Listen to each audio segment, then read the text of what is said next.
So let us talk CONMEBOL.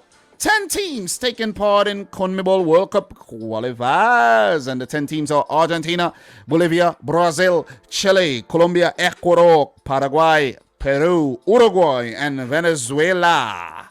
So, look, what we're going to do, we're going to take a look at the table really quick. Let's take a look at the table. And down at the bottom of the table, 5 games left, is Venezuela. So Venezuela pretty much already eliminated. 22 points won't be enough for you to qualify for the World Cup. In the past, it has not been enough, not even a playoff spot. So it's fair to say that Venezuela is eliminated. Or Venezuela are eliminated. I think that's the right grammatical term for that, right? But look, Bolivia, Paraguay, both on 12 points. They could get a maximum of 27 points.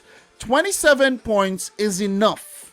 That's enough to squeeze in or even get a playoff spot. So they are not yet eliminated. But if they fail to pick up 3 points in the next match day, they're gone. Bolivia would be gone. Paraguay would be gone. I didn't predict any of them to qualify. Peru, with that win yesterday, put themselves in a good position where they could get a maximum of 29 points to qualify for back-to-back World Cups after their lengthy hiatus. Qualified in 1982, but didn't get back until 2018. So let's see if Peru would be back under Ricardo Gareca. So 6th place, Uruguay, currently playing right now, trailing Argentina, are on 16 points. They could get a maximum of 31, but, you know, they won't get 31. They lose this game, if you ask me. They're still alive, just outside that playoff spot. Colombia, 16 points as well, with a -1 goal difference. Uruguay with a -3. The team that has impressed me the most recently, I got to say, I got to give it to Chile, man. Chile are back qualifying right now. They're qualifying for the World Cup. Literally qualifying on goal difference, a +1 goal difference on 16 points, and they have been winning games for fun. And like I always say, the best thing to do is to pick up those 3 points. And once you keep picking up those 3 points, your problems disappear like your paycheck. Disappear. You get it? And then it's gone.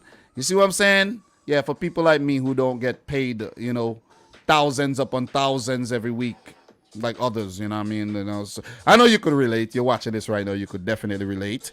You feel me? So, look, Chile, man, you got to give it to Chile. Definitely got to give it to Chile. And the last few results have been 1-0 against Paraguay, 3-0 against Venezuela, 2-0 against Paraguay, right? But before that, that's 9 big points. Before that, they lost to Peru, lost to Colombia, drew with Ecuador, lost to Brazil. They were terrible. Chile had actually, and lost to Paraguay. Chile had actually, no, that's a Copa America. I'm going back too far there. So I'm going back too far there. But they were not on a good run. They were not looking good. They were actually on 7 points before the last 3 games, and they jumped from 7 points all the way to freaking 16 points, which is absolutely amazing by Chile. And Chile is not a team I predicted to qualify for the World Cup, but they're looking to prove me wrong. And I have to say, listen, some of these new guys they have playing for them, like Sierralta, who plays for Watford, and Ben Brereton, who I think plays for Blackburn Rovers, if I'm not mistaken, in the championship. These guys are looking good. You see what I'm saying? Eric Pulgar, along with Alexis Sanchez and Arturo Vidal. Gotta give it to Chile, man. Ecuador, brilliantly, they have been brilliant. Brilliantly, they have been brilliant. They are third with a 4-point gap between themselves and Chile, Colombia, Uruguay, Argentina currently playing in second with 25 points with the lead against Uruguay. And Brazil. Brazil have officially qualified for the 2022 World Cup, becoming the third team to do so. So I like to take the time to congratulate Brazil. Got to give it to Brazil. Their official Twitter page tweeted out a Brazilian flag and a plane going to Qatar, which was absolutely, nice stuff. And look, I have some things I want to share with you from Brazil, and let's do that right about now. So first and foremost, let's do this before we get into the games. That's the Brazil Twitter right there, and that's the tweet. Brazil, the plane to Qatar. Absolutely amazing, man. Amazing stuff. And not like we doubted Brazil's qualification to the World Cup. This was never in doubt. You see what I'm saying? We always knew that they would qualify for the World Cup. So I don't know why are we making a big deal out of this? Please, could somebody explain to me why we're making a big deal out of it? Could you explain? But look, we got to make a big deal out of it because we can't take anything for granted, right? So let's just take a quick look at this article right here. And it's from France24.com. See, Lucas Paqueta, who scored the goal against Colombia, the game's only goal set up by Neymar. And it reads, Lucas Paqueta's instinctive strike gave Brazil a 1-0 win in the World Cup qualifying over Colombia on Thursday to book their place at Qatar 2022. The five-time world champions join the hosts and Europeans Germany and Denmark as early qualifiers for next year's finals. Brazil have produced a near-perfect qualifying campaign, winning 11 out of 12 matches. Their only blemish, a goalless draw in Colombia last month, to qualify with 6 games to spare, including that game that they got to host against Argentina, right? They were made to work for it as Colombia had the better of the first half, but an attacking tactical switch from Coach Tite at halftime paid dividends as the Seleção dominated after the break. Colombia's defeat saw them drop out of the top 4 automatic qualifying positions in the single South American group as Chile overtook them after a third successive win, 1-0 to Paraguay. Wilmar Barrios had the first chance of the match, lashing a half volley narrowly over the bar as Colombia made a bright start. So won't be getting into this whole thing because it's a lot to read. It's an article, and I'm not going to read the whole article. But you got to give it to Brazil, man. You got to give it to Brazil for just being so consistent and producing all these quality players year after year, World Cup cycle after World Cup cycle, and it don't look like they're slowing down anytime soon at all. So I do have some stats to share with you here from SofaScore's Twitter page as well. So we're going to take a look at that. It's in Portuguese, SofaScore Brazil, and 12 matches. You see the swords. 11 victories, 1 draw, and 94%, whatever that is. 27 goals scored, only 4 goals conceded. I guess this 94% win ratio. 43 big chances created, and no big chance missed. I don't know what that means, but look, let's just say Brazil had a great fucking time. They had a great time. Brazil is awesome. They're awesome. And Tite is the man right there. You got to give it to him. You got to give it to him, man. Brazil are the best team in the world, if you ask me. Very exciting. Since I was a little man, I've been hearing about these Brazilians, man. I'm telling you. People saying they want to be like Romario. Before it was Ronaldo, I heard people say they want to be Romario. And I'm like, who the hell is this Romario guy? You know what I'm saying? Who is he? And then they started saying they want to be like Ronaldo.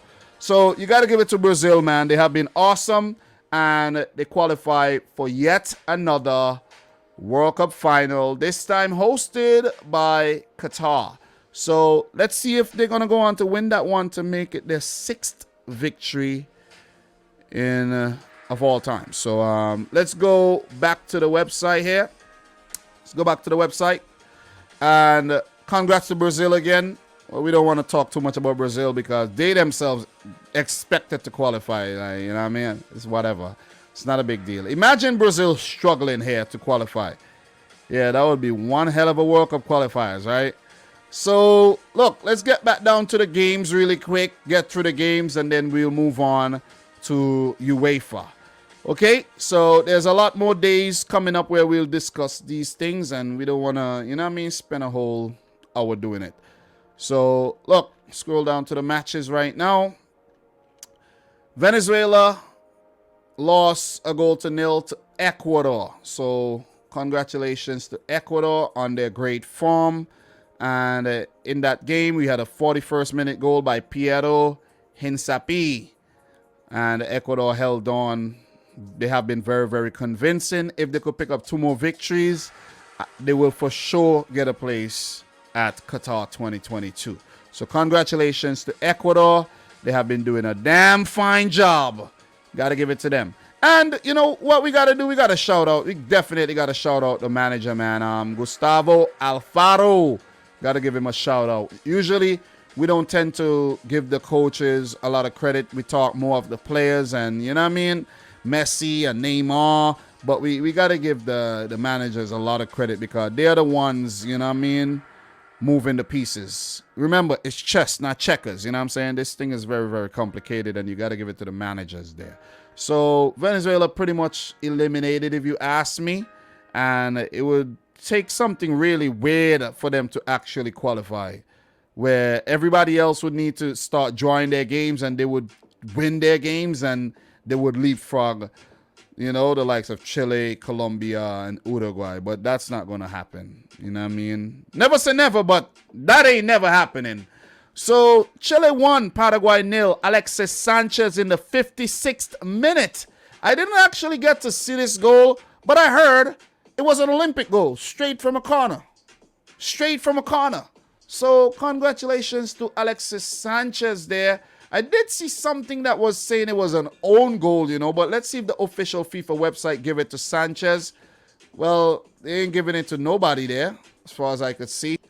You know what I'm saying? Like, they ain't even got... This website is really dumb. I'm telling you. They ain't even giving it to nobody.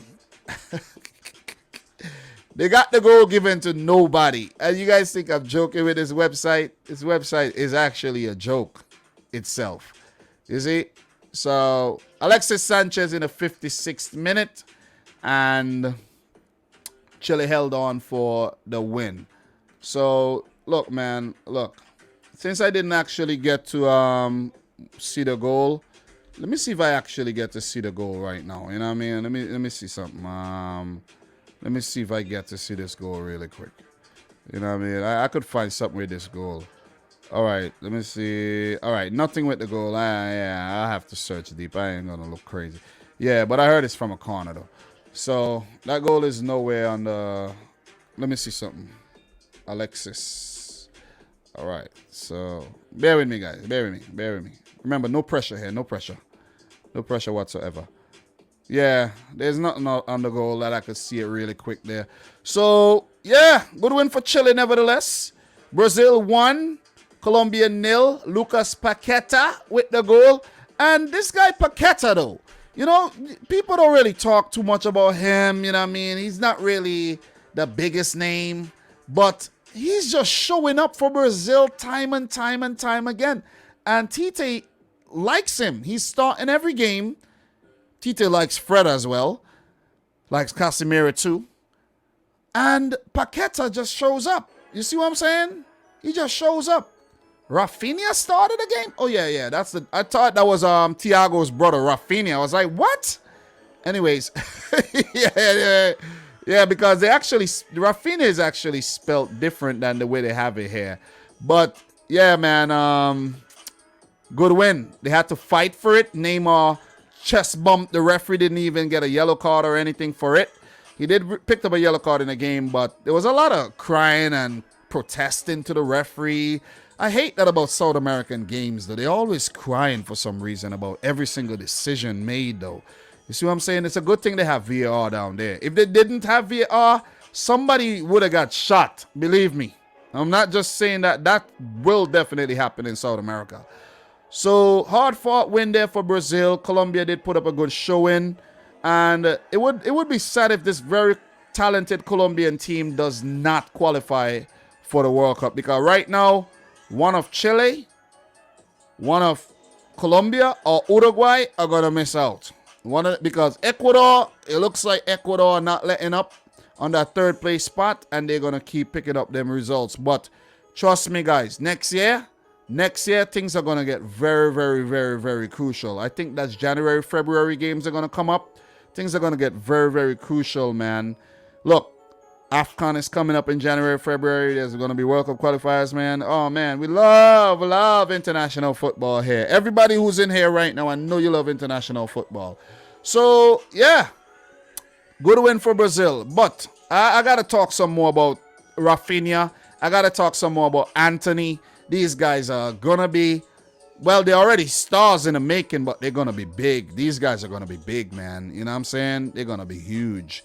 And look out for Paqueta, though, because Paqueta, he's only 24 years old. He was at AC Milan, and these days he's at Lyon. It didn't really work out for him at AC Milan, and expect him to get a move from Lyon in the future, because I think a bigger team is going to come in for him, because he's straight class. He's straight class. He's really, really good. So, look out for Paqueta on the move next summer. The way he's playing, I expect something like that to happen. It's going to be very strange, too, next year when, you know, it's the World Cup year and there's going to be summer moves. And it's going to be very, very strange, though. You know what I mean? Players might not want to move, or some may move to strengthen their World Cup the chances of getting into the World Cup squads, and some may not want to move because it might actually hurt their chances of getting into the World Cup squads. So that's something to keep in mind. So the fourth game, we have a game going on right now between Argentina and Uruguay, where we have Angel Di Maria opening the scoring already, and Argentina leads. So we're not going to talk too much about that one. And I might be done with this live stream before that game ends. Let's see how well I do. But that Angel Di Maria goal came in the 7th minute. And he's a number 7 too, right? So pretty good stuff, man. You know what I'm saying? Pretty good stuff. So look, numerology. That's what it's called, right? If you believe in that type of things. So Peru beat Bolivia 3-0. I predicted a draw for this game, if I could recall. Well done, Peru. Gianluca Lapadula, the Italian-born, now playing for Peru because of his Peruvian heritage, scored in the 9th minute. Christian Cueva in the 31st, and Sergio Peña in the 39th. Downed a very, very resurgent Bolivian team. So that does it for CONMEBOL. In terms of the games coming up next week, Tuesday, we got Bolivia hosting Uruguay. The thing about Uruguay, right? They're gonna find it very hard. They're gonna find it. They're in a very tough position right now. If they fail to get anything from this Argentina game, you play Bolivia in La Paz. You're in trouble. Just want to put that you're in trouble. It's gonna be very difficult to get a result. Venezuela would host Peru. Peru would need to win that game again against Venezuela, though. They need to win this game. And if they win the game, Peru could actually leapfrog the likes of Uruguay, or even a Chile or a Colombia. Colombia do play Paraguay. I think Colombia will beat Paraguay. Argentina play Brazil. And Chile play Ecuador. That game is a big game. But Ecuador still got the cushion. But if Chile manages to pick up 3 points, and let's say Colombia fail and Uruguay fail to get 3, and then maybe they only get 1 or none at all, then Chile would strengthen their World Cup chances big time, man. Big time. We could talk about these South American teams all day. And you know what I mean. But we gotta call it. We gotta end that one right now in terms of the CONMEBOL segment.